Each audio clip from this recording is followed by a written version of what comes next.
whilst companies and individuals start looking to develop artificial intelligence even more, what kind of regulates that? What's going to safeguard the public? What's going to safeguard privacy? What's going to safeguard some of the other ideals that we all hold dearly? So with Dr. Shawi, let's start, and I want to start maybe with a kind of broad question here in regards to what it means. What does responsible AI actually mean, and what's its importance when we're talking about the evolution of AI? Thank you, Jamal. First of all, allow me really to thank you for inviting Google. This is really an honor for us. And we are really proud as well to partnership with Aljazeera on many AI projects. So just before maybe going to the responsible AI, let me just draw a line and go back in the history. I think the AI started in 1950, and it was, I don't know if you have heard about the imitation game that has been put by Turing. We call it Turing test as well. I'm mentioning this because this imitation game is still actual today and still being used to test the intelligence of machine and test if machines are started really to think like human being. Then the first time we used the term AI was in '56 by John McCarthy in a conference. And later, as we have heard from many speakers, like we went through a lot of breakthroughs, thank you. A lot of breakthroughs, and the first one of them was in '97, where IBM developed and really, I would say, demonstrated that machine can beat the human intelligence when they bet Kasparov with Deep Blue, then Watson, and lately in 2015, Google worked on something called AlphaGo, which is again on the gaming, and it was on playing this Go game, which is one of the most sophisticated game. The number of steps in this game is more than the atoms in the universe. It's really very complex. And then Google take it forward, and we started working on research project under Alphabet, the mother company of Google, in that we are working on very advanced project, like one of them called Calico, which is to predict and work and understand the aging of human cells, human organs, to try really maybe to improve our life, how we can live better, longer. Google as well working on other projects like Waymo for autonomous car. We are working on another project called AlphaFold. And this is, again, I want to mention this. AlphaFold is to predict the shape of proteins.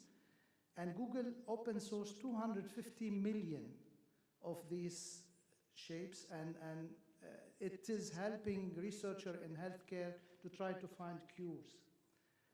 And this is really... Hello. Is there any way to ask the robot to kindly sit in the audience? And one last project I want to mention is Verily, is how we can do healthcare, customize healthcare using wearables.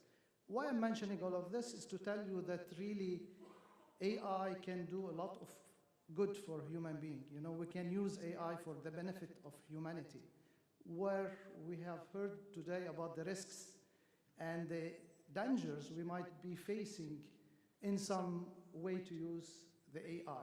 This is why Google and other non-profit organizations took a step back and start working on AI principles that it's under the name of responsible AI.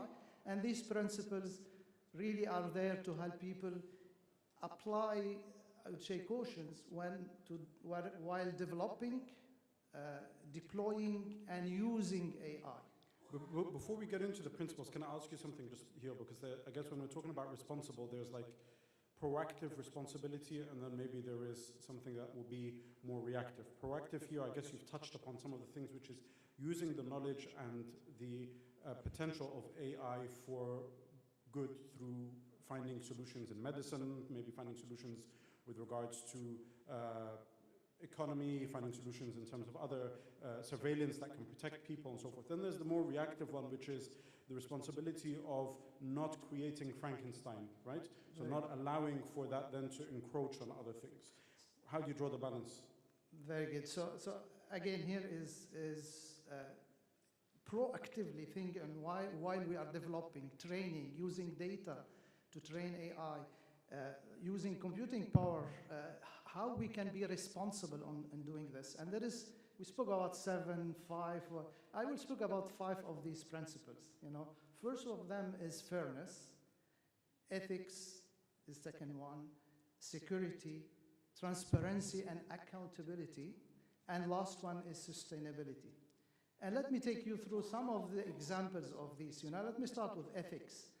Just to tell you, ethics might be a showstopper, if you would like.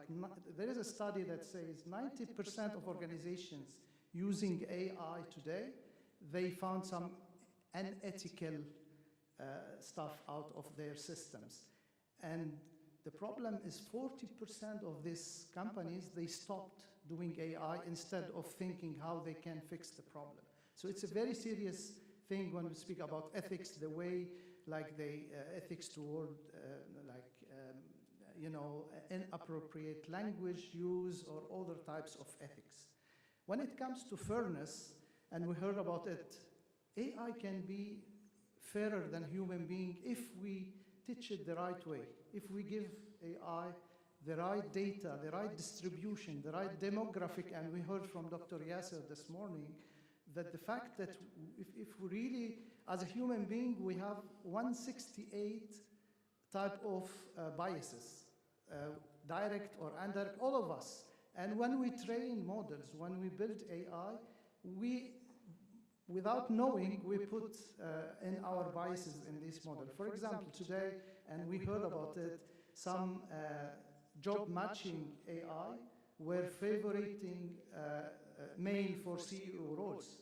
Some translations were translating, for example, for the Spanish language, nurses and babysitters always in female, like as a female, because of the biases of the history of data we used to train the model with. The good news is AI can be helping us today to detect these biases and correct them. Third one of them, and we spoke this morning about accountability, and people don't like things they don't understand. And we might lose trust in when we use black boxes. Some of these AI are black boxes for us. So it's very important for the common people that AI can be explainable. So that if there is a decision that is making by AI, we should offer people to understand from where the information is coming. What are the factors that has been used to take this decision? For example, a bank or a bank agent, it would be great if he knows why a loan has been declined by AI to explain his customer about it. So this is very important.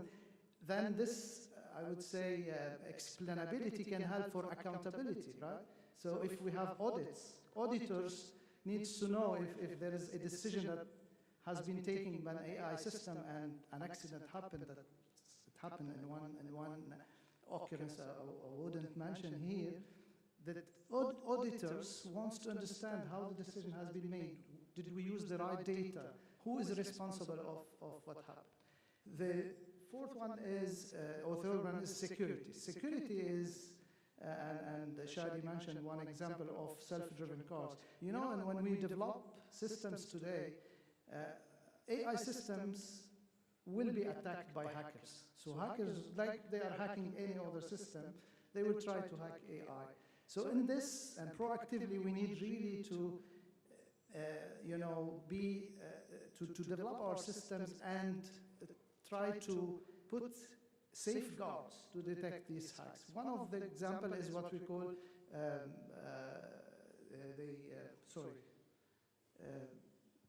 where we AI can really, we can fake or fool AI with what we call conversational data, and then a image of stop sign might become a speed limit for an autonomous car, and this can lead to an accident.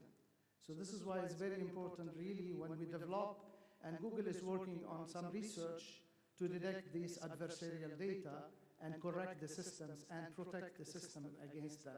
And sometimes these are things we can see and protect, but there is some dangers we cannot see. They are not visible like the self-driven car.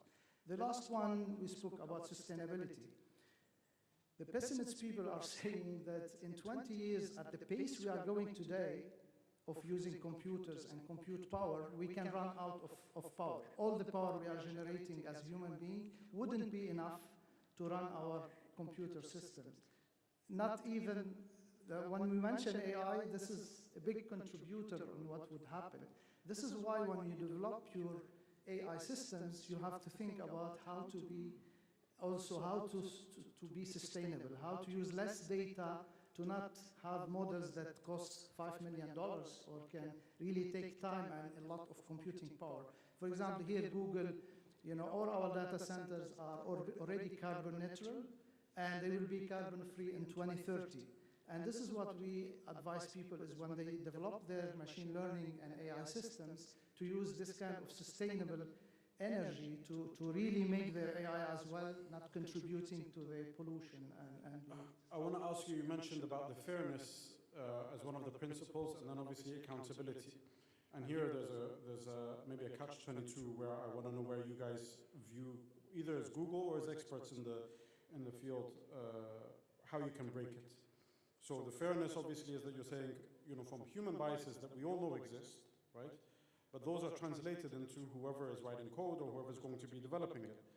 The question is then, the only way you can break that if there is enough accountability to ensure that if somebody was to program something in a certain way that reflects their biases, that is done. And maybe from a layman perspective, the average public, this is where maybe the trust issue is, right? I can hold a politician accountable, or I can hold a manager or CEO or so and so accountable because I can see the bias and it's almost tangible in front of me.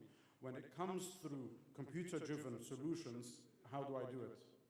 So again, we heard this morning about maybe having a collaboration between individual, organization, governments, and having authority, like the authority we have for other standards, like GDPR, for example, was an example this morning. I think we need these kind of authorities. We need to work together. I'm not saying Google alone can define these AI principles, because we are multiple technology providers. We have also the legislators, the government that should be in the game, and even the people who will use these AI should also put on their ethics. They should also contribute. I think it should be a common, a collegial effort between individuals, organizations who will develop AI, companies, maybe, as I said, non-profit companies, but government is very important as well to enforce these proactive and lately as well accountable actions that we can take out of AI. Very quickly before we move to the next guest, so if there was one or two things that the audience can take away with regards to what we're talking about, the responsible AI, what would they be? So, because just I looked for some example because we are in a media audience. So I think a lot of, and we heard this morning, some of the media worldwide started working on this. I think you need to, for example, BBC, Washington Post, The Guardian, they are using, for example, AI to trace back the origin of misinformation. They are using also to use engaging titles of their articles, and I want to say use AI in a responsible way and maybe replicate some of what other people are doing. Maybe it's not always we need to start from scratch. Thank you very much. We'll move on to the next guest, Dr. George Mikros. I want to start asking you about one of the things that we're looking to focus on with you is AI writing, right? Exactly. If you can go through it a bit and how we can detect it, please. Thank you so much. Thank you, Aljazeera, also for the invitation. So my research the last 20 years is called authorship attribution. I'm using computers to analyze the way humans write, and then use these statistical and machine learning methods to find out who is the real author. Because in our civilization there are so many books written by people who doesn't have left a name. and really important books, right? Religious, historical. So AI, machine learning, can help us analyze the writing style of these books and then come to a conclusion. And of course, this has millions of applications. Of course, you can be a literary detective. You can find out who has written, even if he doesn't want to reveal him or herself. You can also apply this technology, this approach to forensic cases, because there are a lot of text involved in forensic environments and contexts. And this is actually what brought me to natural language processing and computational linguistics. So when ChatGPT appeared, my first, I would say, natural reaction was to deal with it and try to find out what sort of author is ChatGPT. And of course, as a consequence, can I really detect texts that have been written by ChatGPT? A small context now here. We know, and we have a lot of experimental data, that humans cannot tell the difference. And this is huge. It's the first time that we have a technology that creates human texts that humans cannot really tell whether they come from humans or from machines. In fact, in a recent experiment, people were told that they should look for specific stylistic traits, and still they couldn't find out whether the text had been written by ChatGPT or by a human. So this becomes a real problem, as you can understand. It becomes a problem for the professors and the teachers, not for the students. Definitely. For both of them, actually, because the students don't know if my feedback has been written by me or by ChatGPT. So we have ChatGPT creating text, ChatGPT correcting text, and the human vicious circle goes on. So this disrupts education, disrupts, I would say, most forms of our written communication, and it's becoming a problem. So the first reaction, how we do detect this text? Can we do that, actually? So I did my authorship attribution study on ChatGPT, and I'm happy to tell you that I got a 98% accuracy of detection. And then I was happy. But sorry, you were using actually AI to detect. Exactly. So how do you put AI to detect AI? So there's a trick, interesting trick.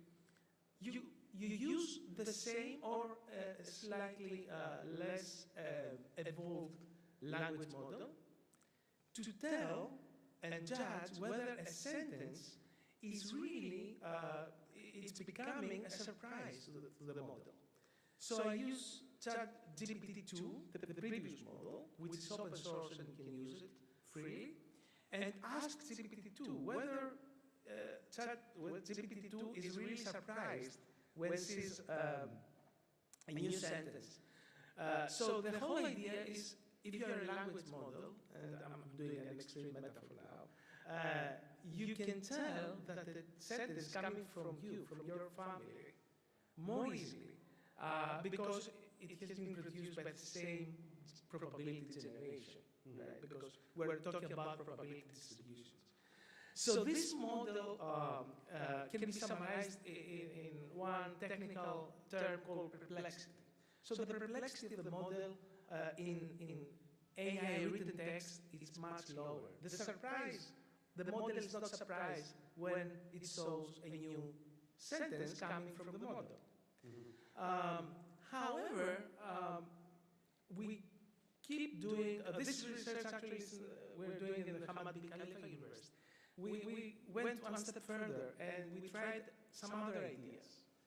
And the next, actually the even better feature that works nicely detecting AI written text is sentiments.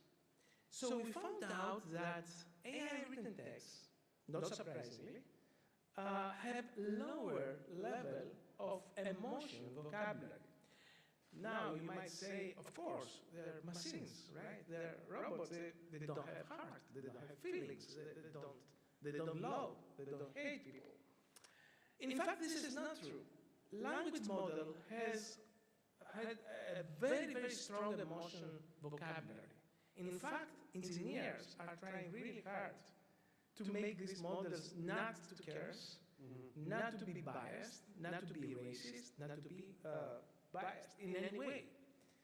So the lower emotional vocabulary we found on the ChatGPT was not coming from the inherent problem of expressing emotions. No, it was coming, on the other hand, on the other side, from the engineers trying to filter out the emotion because they didn't want to be, at any case, provoking people. So this was really an interesting finding, and these results will come out in a publication in a couple of weeks from now. So emotions right now and the same language model can tell us whether a human writing or an AI writing is the one we have in front of us. So let me ask you a question, somebody who comes from an academic family, but I'm the failure because I don't have a PhD, unfortunately. But I'm looking now to use AI to write my thesis. Is that going to be possible? How are we going to use AI in schools, in universities? Because you're saying here that this is, the engineers have chosen not to make it seem human. Yeah. But on the flip side, that means they can if somebody wants to. Till now you hear the good news. Now are the bad news coming. So yes, we have right now, if you search on the Google search, not the big search, you will get at least 15 AI detectors, AI writing detectors. So it's a technology that evolves. You can do it right now easily. Most of them are free. So you can check whether a text has been written by ChatGPT or not with varying degrees of accuracy. However, in education, things are completely different because most students or scholars or researchers do not just have ChatGPT create an answer and just copy-paste. They took the answer and mostly they edited it. Mm-hmm. They put some information, they put some citations there, some other links, and at the moment you try to change, even slightly, ChatGPT output, all these models of detection collapse completely. So right now, in education, we don't have a way to tell whether a text has been written by ChatGPT or not, because most of the times, even the slightest edit can produce a complete collapse of the detection models. Another problem is that I get many academic essays in my inbox. Let's say I have used my own super detector and I found out that someone has created ChatGPT. Okay, fine. I will tell that I will most probably email my student. I will notify my dean and say, look, there's this problem here. And then I have to prove it. And here's the problem. In old days, plagiarism could be proved because you have, for example, Turnitin. And Turnitin will tell you that this piece of paragraph came from this specific text. And it will be highlighted, it will be presented there. Well, what can I say? I don't have the source text. ChatGPT cannot provide me a source allocation text I can provide in my DIN. And also, my detection, even if it is 99% correct, I still have this 1%. So it's a probabilistic approach, and this 1% is a false positive. And I cannot go in anyone and tell and accuse him, because still I cannot prove. The onus of the proof comes to me, not to the student. So, aside from plagiarism and how essentially it really does threaten the setup of the education system globally, I say aside from that, I'm not belittling that, what are your other main concerns that you would have when it comes to this? So people are starting, all the academic community at all levels right now are discussing what are we doing with the texts, with the essays, how we deal with ChatGPT, engaging all our written activities. And most of the times I hear, find a better detector, and tell them, and tell you also, there is no detector. There will be no detector at large language models that fits the needs of the educational community. Because as I told you, there is no source text. So you will never ever be able to document a plagiarism. So just forget about catching the plagiarizer, detecting it. Forget about banning ChatGPT, because this was happening in a couple of schools in the United States, making it non-accessible from the network of the school or university. It's not the way we should go forward. The only way we should go forward is to get out from our comfort zone and rethink the way we assess children, students. Written essays are part of an assessment package that comes with education. We have to go back on the drawing table and think again our education. And since we are talking about AI and I have so wonderful experts around me, I have to tell you, education is medieval. Believe me that. Most of you have kids. I have kids in schools. They're still being instructed in the same principles kids in the previous centuries was. And education is about going forward, not being stable. The inertia is huge in the educational community.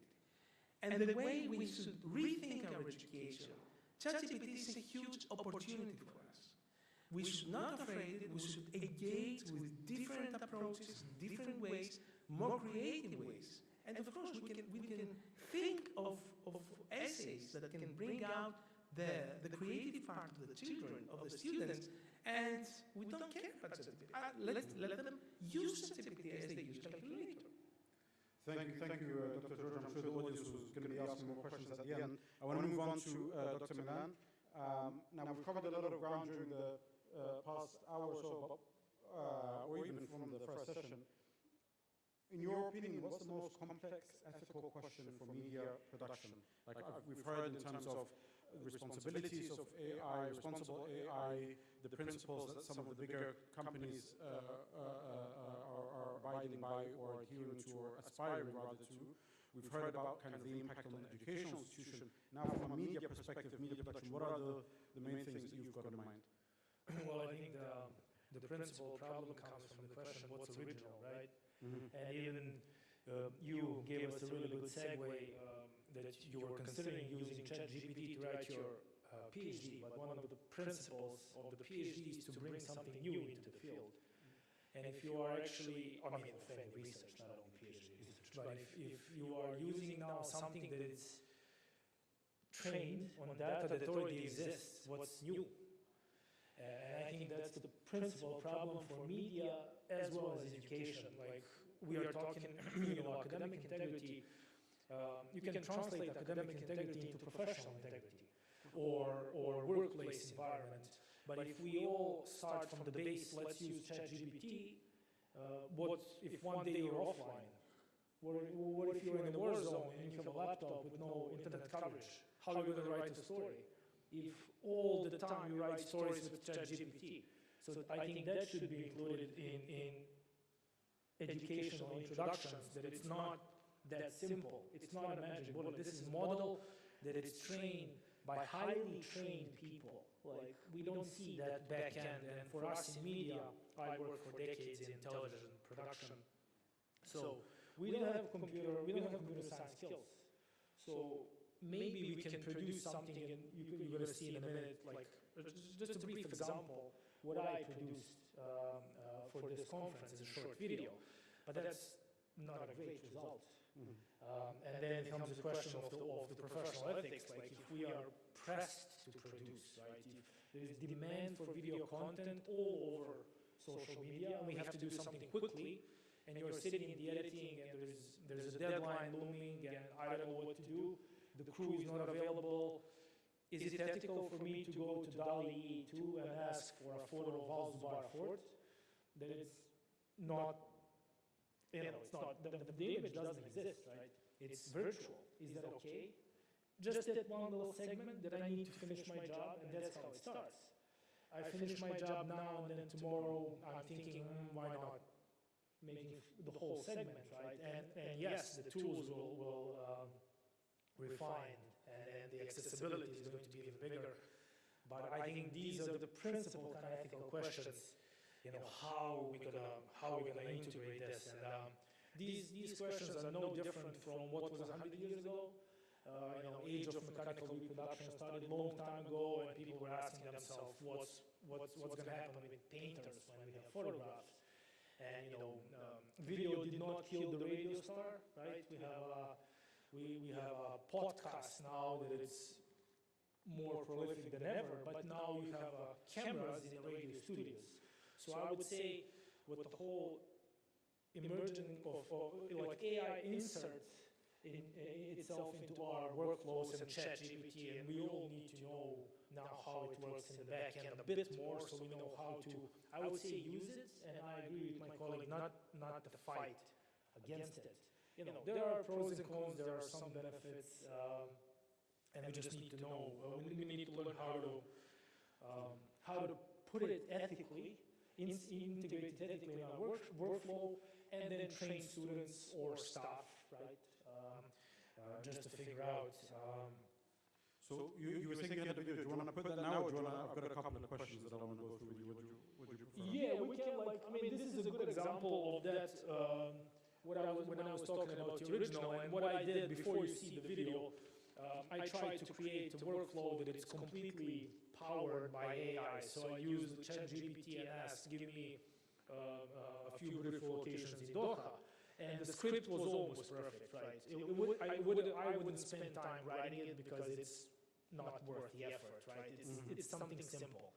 And it was a one-page script. So I feed the prompts into DALL-E 2 to get some images, and then I use the images, animate some of them in a Photo Mirage, which is another AI-powered tool, and then I use the third software, free one, Sound Booth Beta, to generate the music with the really simple prompts. Length 3 minutes, speed 122 beats per minute, chill beats G. And I got my music in a minute for free. The next step was to use the natural reader, one of the AI plus voices, to read the script for me, so I didn't even have to know English, right? I just feed it. And the last piece of the puzzle was editing. And that's now the problem of these like connotative meanings, right? That's really, really complicated. I'm sure one day it's going to be a module able to do that as well. But then I edited this myself just because it was quicker, and I don't have skills, kind of computer science skills to develop that myself. Maybe someone else could do that. But the question of creativity, to go back. Probably many of you know the girl with the pearl earring by John Vermeer, Johannes Vermeer, and only the middle section of the image is the actual painting. Everything else is out-painted. And now you have a myriad of questions. What's original? What if somebody tries to sell this somewhere? Maybe not online, but on a nice print, Who's there to chase? Is it like developers who kind of develop the program, or there's so many. There's an issue here of intellectual, as you mentioned, intellectual rights, as well as when we're looking about intellectual rights in terms of things like you say that are generated by AI, but also in terms of if you're using that as a solution. For example, you said where it gets sources, music sources, pictures, sources. How do I know as a journalist or as a production company that these images, these videos, this music that it's using is cleared for sale or something that I have the rights to use as well? Yeah, and then we mentioned there's a lot of other panelists who has experience in data sets a lot more than myself. But it's all, you have currently a few other kind of pending lawsuits that are happening where the data is coming from. Is it allowed to take that data, just rip it off from the internet and feed it into your modules? And then of course, who is training the modules, right? That human reinforcement, like who is actually saying this is okay or this is hateful or not? I mean, that's a whole kind of different level that there's still no clear. Well, if we can cue up the video, we'll play it, and then we can take some brief comments as soon as it's done from you, just to sum up before we move on to just the investigation. Doha, the capital city of Qatar, is home to many beautiful and attractive locations. Here are some of the most popular locations in Doha that are worth a visit. 1. The Pearl Qatar. This man-made island is one of the most luxurious areas in Doha, with beautiful marinas, shopping centers and restaurants. 2. Souk Waqif. This traditional market is one of the oldest in the region and offers a unique shopping experience, with stalls selling spices, textiles, and traditional Qatari handicrafts. 3. Aljazeera Fort. This UNESCO World Heritage Site is located just outside of Doha and features the well-preserved remains of a 19th-century Qatari fort and surrounding settlement. These are just a few of the many beautiful and attractive locations in Doha.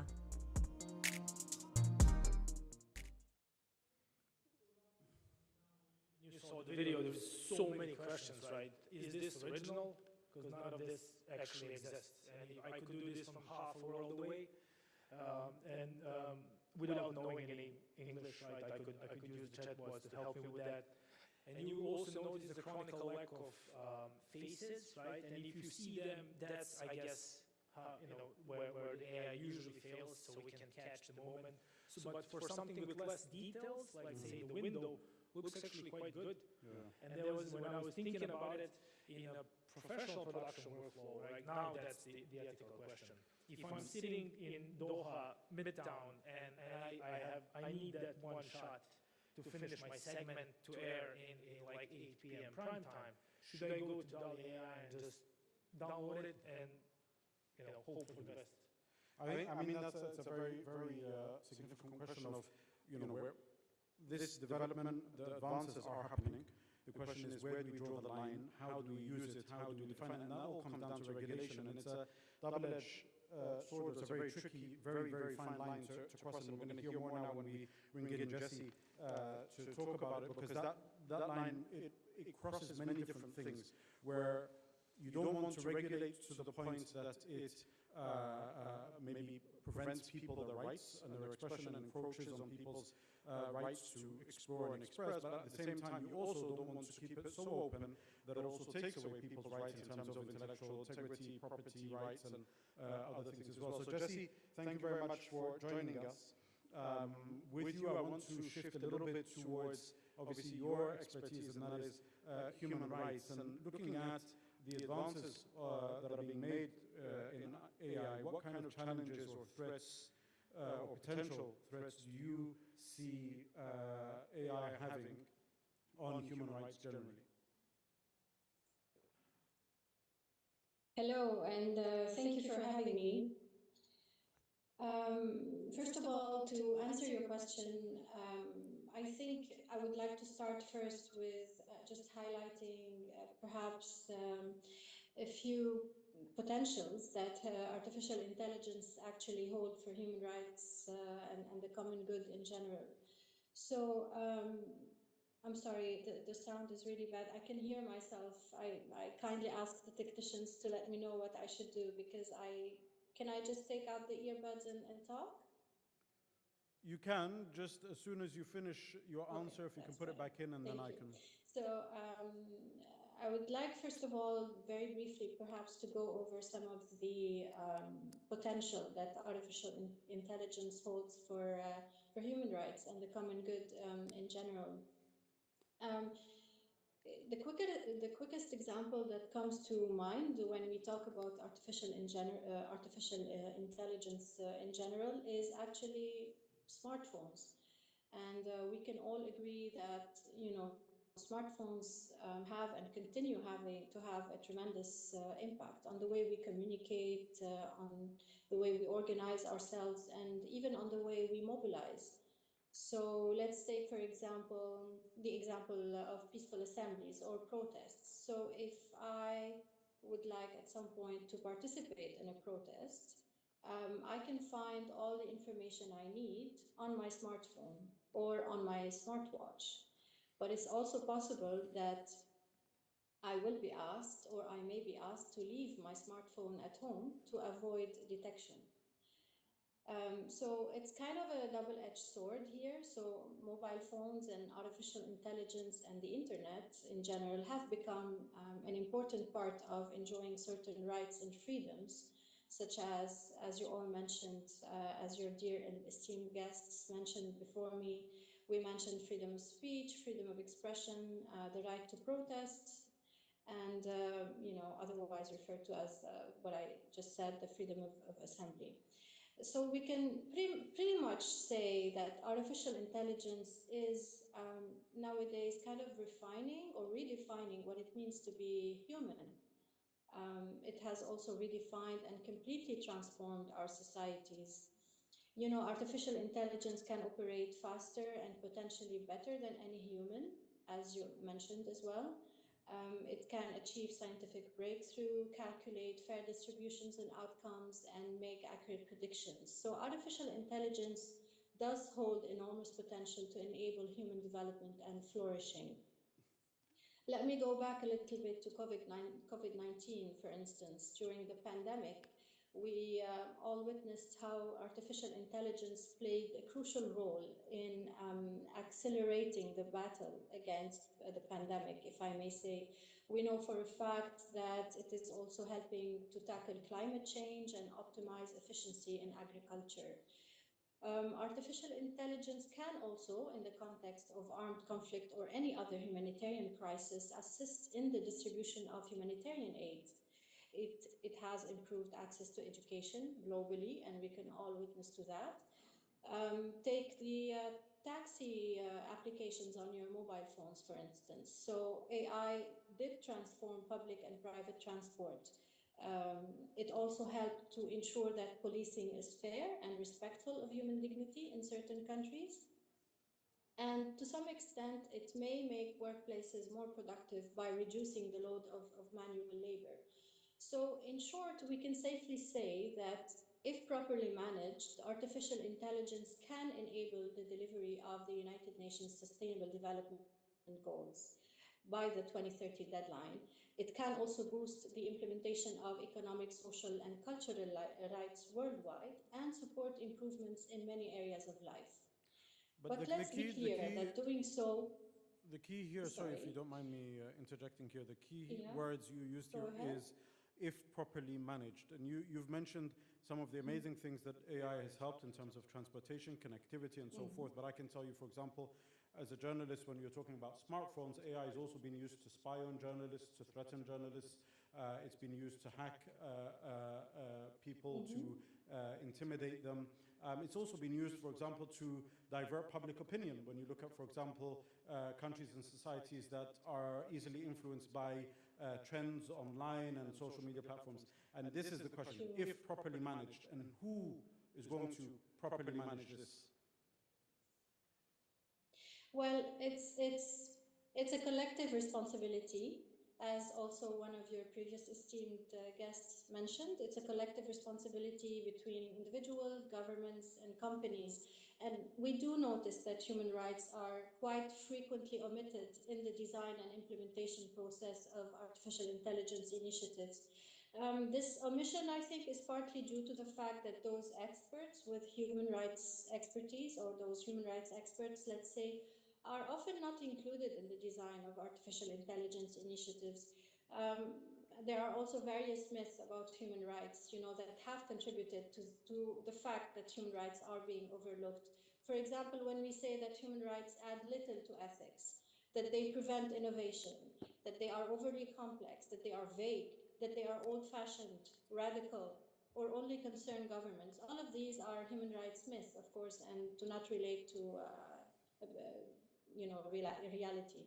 And if we want to really make sure that artificial intelligence benefits everyone, then human rights need to be at the core of the governance of any artificial intelligence initiative.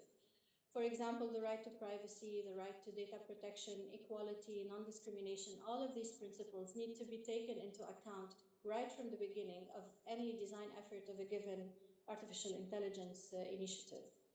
So can we expect then, rather than waiting for human rights organizations and the international community to be invited to the table to be part of that discussion. Can we expect, for example, the UN to maybe have a charter or to have some sort of thing where at least it gives some sort of guidelines on what it believes should be respected, what guidelines and principles it believes should be at the core of any design with regards to AI? Is that something that you think would be beneficial to it? Thank you for your question. Well, we have something like a UN guiding principles. It's called the UN Guiding Principles on Business on Human Rights. These guiding principles are very clear, and they do stipulate that business enterprises should respect human rights. In other words, companies need to avoid infringing human rights and need to address any adverse human rights impacts resulting from their activities. Now, in an ideal world, companies should have a policy commitment to meet their human rights responsibilities, companies and governments, and that this policy commitment needs to be, let's say, approved at a senior level. Companies, governments, individuals also must have an ongoing due diligence process of human rights impact assessments. And OHCHR, or the Office of the High Commissioner for Human Rights, have been calling for a comprehensive human rights due diligence to be conducted whenever a given artificial intelligence system is acquired. And with that due diligence to continue throughout the entire life cycle of the system. And let's also remember that there was a UN Human Rights Council resolution that was adopted back in October 2021 that really stressed the central importance of human decision-making in the use of force. It warned against relying on non-representative data sets, algorithm-based programming, and machine learning processes, and it actually warned that such technologies can reproduce and exacerbate existing patterns of discrimination, marginalization, social inequality, stereotypes, and bias with unpredictable outcomes. The UN Secretary General's high-level panel on digital cooperation some 2 years ago also called for an urgent examination of how human rights frameworks apply in the digital age.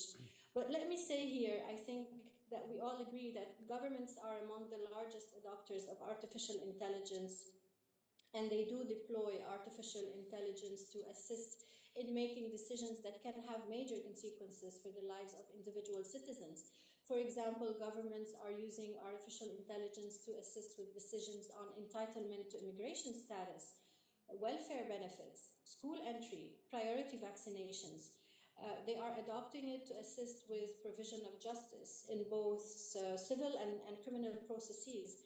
And they may be using artificial intelligence to assist in delivery of critical infrastructure and national security. So there really is a need here to champion a holistic commitment to all human rights standards from the top of any organization or any government. We really need to push for a change of corporate mindset such that human rights are seen as a useful tool in the box rather than just a constraint on innovation. And as you know, at the end of the day, it is true that algorithms can do better than humans whenever tested, but let us not forget that any system designed by humans will also always reflect human bias. Indeed. So really, at the end of the day, it is our collective responsibility to ensure the protection of human rights in the digital era, simply because, in the words of our Secretary General, human rights apply both online and offline. Thank you. Thank you very much. Jesse, I mean, I would be interested to see ChatGPT's answer to what human rights it believes should be at the center of AI development. Thank you very much to the entire panel. I want to open up the floor to questions, comments. So I believe there are ushers with mics, yes? No? There's a couple of questions this side, please. If you could kindly introduce yourself, direct the question to one of the panelists, and try and keep them short so we can have time for everybody, please. Thank you very much. رغيد أيوب الجزيرة نت محرر تقني. كنت حابب أسأل الدكتور شوقي بخصوص I have a question to Mr. Shawqi regarding the main Google search engine, how our search will change now with artificial intelligence, especially Now that we have the Microsoft search engine that is relying on artificial intelligence, will our search change? Will there be any new means for search, and how can we rely on artificial intelligence when we talk about biases? This is my first question. Another question in relation to the terms that Google is creating in artificial intelligence, democratization, for instance, of artificial intelligence, governance, and so forth, and how can state institutions benefit from the programs offered by Google in machine learning without any bias against one party. Another question, please, and then we can عبد الرحمن from Qatar University. Briefly, in the first session and the current session, we talked about the partnerships. However, the educational institutions were not mentioned. My question is to Mr. Shawi. I'm aware of Microsoft, Google, and many such companies having partnerships with the educational or with the different government institutions. However, I do not find the same partnerships with the educational system. For instance, different departments, media departments, or faculties, for instance. There are no initiatives by these companies, Microsoft, Google, and so forth. You have many partnerships. However, this is not there are no such partnerships with educational institutions. If you allow me, I will answer in English, if you don't mind. So on the first question, just I want to tell you, like, we in Google really, we think it's an exciting time to be in the AI space. And we consider Google as really an AI-focused company. And we have, in the tools you use today from Google, I would say AI is everywhere. And I want also to mention that we did a lot of work on the foundation of these transformers. The T in GPT is transformers. So Google did a lot of work in these foundations, and we published papers in 2017 on that. And as we speak, we are working as I mentioned in my presentation, on how to be responsible and what we will be launching. And we will be coming up with things related maybe to search and others, but I cannot share more about what we will be launching. We are taking it in a very responsible way, but for sure this year you will see stuff coming from us. Hope this answers your question. For the education, I agree maybe we can do more, but we have a lot of open and free access to knowledge and to training for K-12. We have an education, we have a department for education that works with universities, even with K-12 levels, but I would like really to sit with you and hear more about how we can improve. I know that maybe we might be laying out in some stuff or delayed. I would like to hear from you and would be more than happy to bring it up on how really, why not launching an initiative to make it better. For example, today, Google in Qatar, it's the first investment in data centers in the region. We started here. And why not starting other initiatives with you? I would be more than happy to bring it up. Does anyone on the panel want to respond, or I can take a couple more questions quickly? No? There's a lady over here, because we talked about balance, right?